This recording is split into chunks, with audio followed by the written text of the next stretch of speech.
بسم اللہ الرحمن الرحیم۔ السلام علیکم ناظرین، ابلیس بننے سے قبل آسمان پر شیطان کا نام عزازیل تھا۔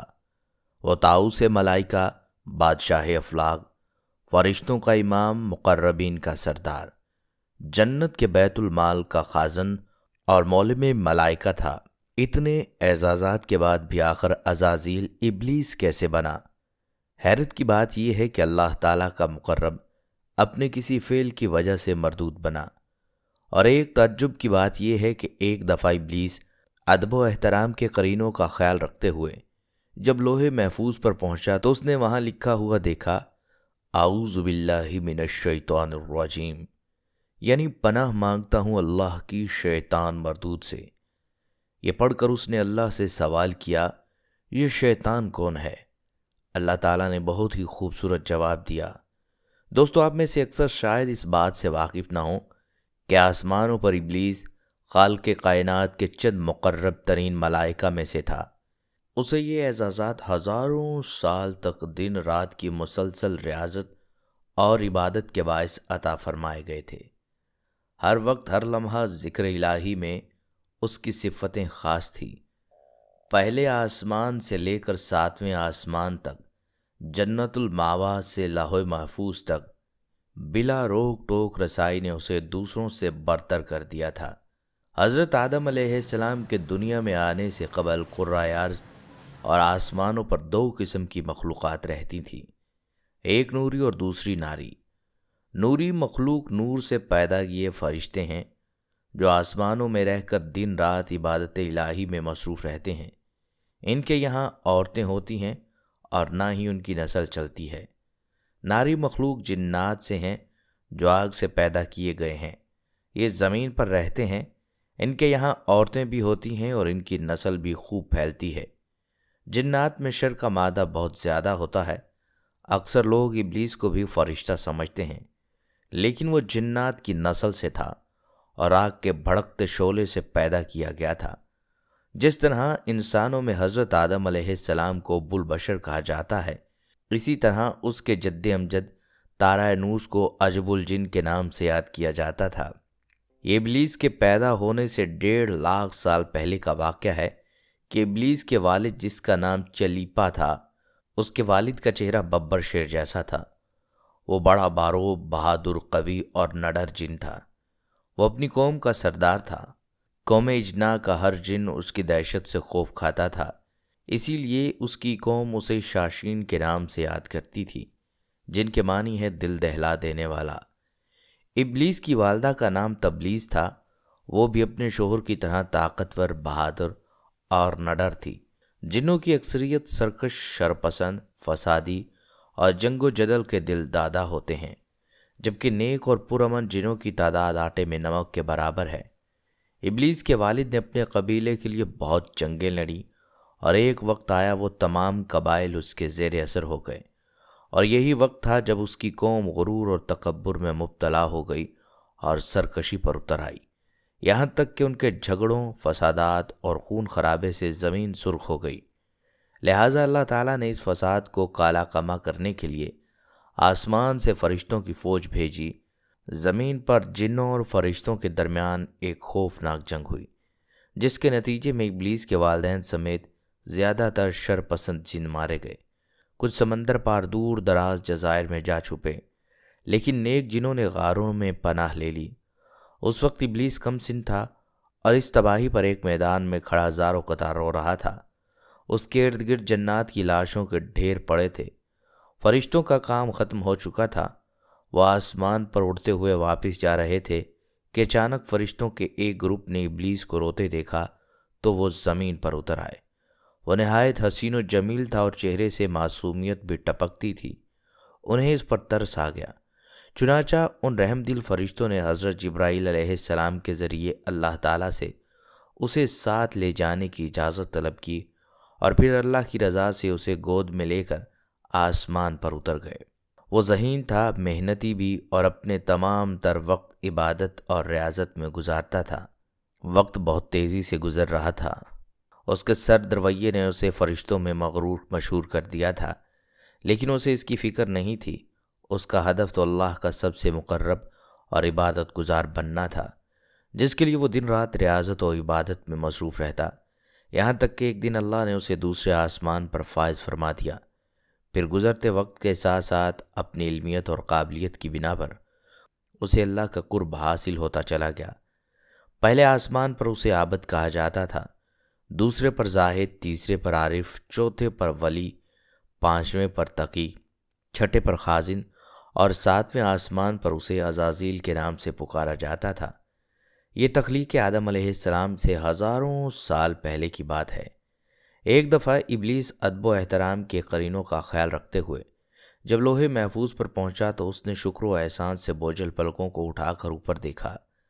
وہاں لکھا ہوا تھا، اعوذ باللہ من الشیطان الرجیم، یعنی پناہ مانگتا ہوں اللہ کی شیطان مردود سے۔ یہ تحریر پڑھ کر اس کے پورے وجود پر خوف سے سنسناہٹ طاری ہو گئی۔ اس نے ڈرتے ڈرتے عرض کیا، اے اللہ، یہ شیطان کون ہے؟ بارگاہ خداوندی سے آواز آئی، عزازیل یہ نہایت عابد، زاہد، برگزیدہ اور میرے مقربین خاص میں سے ہے، لیکن یہ تکبر میں مبتلا ہو کر میری حکم عدولی کرے گا، پس میں اسے ملعون و مردود قرار دے کر زندہ درگاہ کروں گا۔ اللہ تعالیٰ کی اس بات سے وہ لرز اٹھا۔ اٹکتے لفظوں کے درمیان اس نے پھر عرض کیا، اے معبود برحق، کیا میں اس سے واقف ہوں؟ ارشاد ہوا، وقت آنے پر نہ تو صرف اسے پہچان جائے گا بلکہ اس کے انجام سے بھی واقف ہو جائے گا۔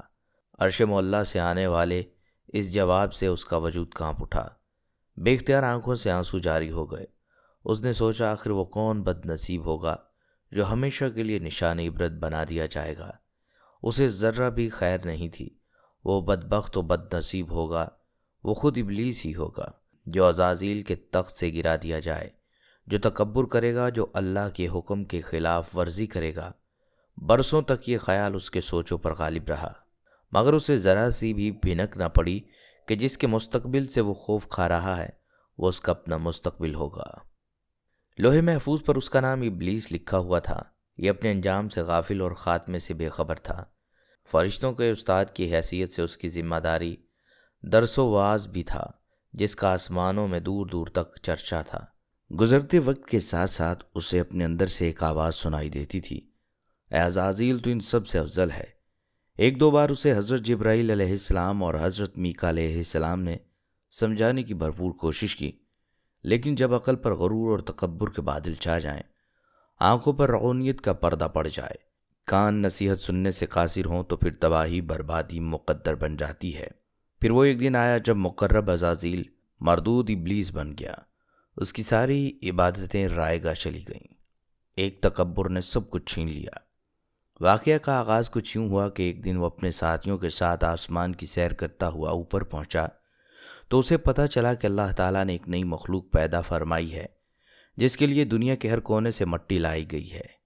اللہ تعالیٰ نے حضرت آدم علیہ السلام کے پتلے کو اپنے دست قدرت سے پیدا فرمایا، اور یہ بغیر روح کے 40 سال تک اسی طرح پڑھا رہا۔ فرشتے جب اس کے پاس سے گزرتے تو گھبرا جاتے۔ ان میں سے سب سے زیادہ گھبرانے والا ابلیس تھا۔ یہ اس کے پاس سے گزرتا تو اسے مارتا، جس کی وجہ سے اس کے جسم سے ایسی آواز نکلتی جیسے کھنکتی مٹی کی ٹھیکڑی سے نکلتی ہو۔ ابلیس اس جسم کے منہ سے اندر داخل ہوا اور پیچھے سے نکل آیا، اور فرشتوں سے کہا، تم اس سے نہ ڈرو، یہ تو اندر سے خالی ہے۔ اگر میں اس پر مسلط ہو گیا تو اس کو ہلاک کر ڈالوں گا۔ اور پھر وہ دن آ گیا جب رب العالمین نے فرشتوں سے فرمایا کہ میں زمین پر اپنا ایک نائب بنانے لگا ہوں، وہ زمین پر میرے احکامات کا نفاذ کرے گا۔ فرشتوں نے عرض کیا، ہے پروردگار عالم، یہ زمین میں فساد برپا کرے گا اور یہ آپس میں خون ریزی کریں گے، جبکہ ہم تو دن رات آپ کی تسبیح کرتے ہیں اور آپ کی پاکی بیان کرتے ہیں۔ اللہ رب العزت نے فرمایا، جو کچھ میں جانتا ہوں وہ تم نہیں جانتے۔ پھر اللہ تعالیٰ نے حضرت آدم علیہ السلام کو تمام چیزوں کے نام سکھائے اور انہیں فرشتوں کے سامنے پیش کرتے ہوئے فرمایا، اگر تم سچے ہو تو مجھے ان کے نام بتاؤ۔ انہوں نے کہا، تو پاک ہے، ہم تو اتنا ہی جانتے ہیں جتنا تو نے ہمیں بتایا ہے، بے شک بڑے علم و حکمت والا تو ہے۔ پھر جب آدم علیہ السلام نے انہیں نام بتائے تو فرمایا، کیا میں نے تمہیں نہیں کہا تھا کہ میں آسمان اور زمین کی چھپی ہوئی چیزیں جانتا ہوں، اور جو تم ظاہر کرتے ہو اور جو تم چھپاتے ہو میں اسے بھی جانتا ہوں۔ پھر فرشتوں کو حکم دیا آدم کو سجدہ کرو، انہوں نے سجدہ کیا مگر ابلیس نے انکار کر دیا۔ اس کے تکبر، رونیت اور بڑائی نے اسے سجدہ کرنے سے روکے رکھا۔ اللہ تعالیٰ نے فرمایا تجھے سجدہ کرنے سے کس چیز نے منع کیا ہے جبکہ میں نے تمہیں حکم دیا ہے؟ وہ بولا میں اس سے بہتر ہوں کہ تو مجھے آگ سے بنایا۔ اللہ تعالیٰ نے شیطان کو یہ سزا دی کہ اسے جنت سے نکال دیا۔ شیطان نے کہا اے میرے رب، مجھے روز محشر تک کی مہلت دے دینا۔ فرمایا میں نے تمہیں متعین وقت کے دن تک مہلت دی۔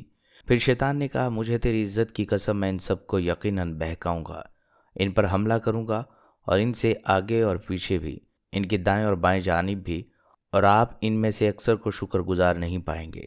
اللہ تعالیٰ نے شیطان کو جنت سے نکال دیا اور فرمایا جا تجھے اجازت ہے، لیکن میرے بندے تیرے فریب میں نہیں آئیں گے، میں تجھ سے اور ان سے سب کو جہنم میں بھر دوں گا۔ ابلیس ایسے ہی ہم پر حملہ آور ہوتا ہے، وہ ہمارے نفس امارہ پر وار کرتا ہے۔ اب ان میں سے جو صاحب ایمان ہیں وہ تو تعوذ اور استغفار پڑھ کر اسے بھاگ جانے پر مجبور کرتے ہیں، لیکن لالچی فطرت کی حامل اکثریت اس کے دام فریب میں مبتلا ہو کر اندھا دھند اس کے پیچھے چلنے لگ جاتے ہیں۔ خواتین و حضرات، اس واقعے سے ہمیں بہت پوشیدہ سبق ملتا ہے کہ اللہ تعالیٰ کو ہمارے اعمال سے کوئی غرض نہیں جبکہ ہماری نیتوں میں کھوٹ ہے۔ اللہ تعالیٰ نے تکبر کو سب سے زیادہ ناپسند فرمایا ہے۔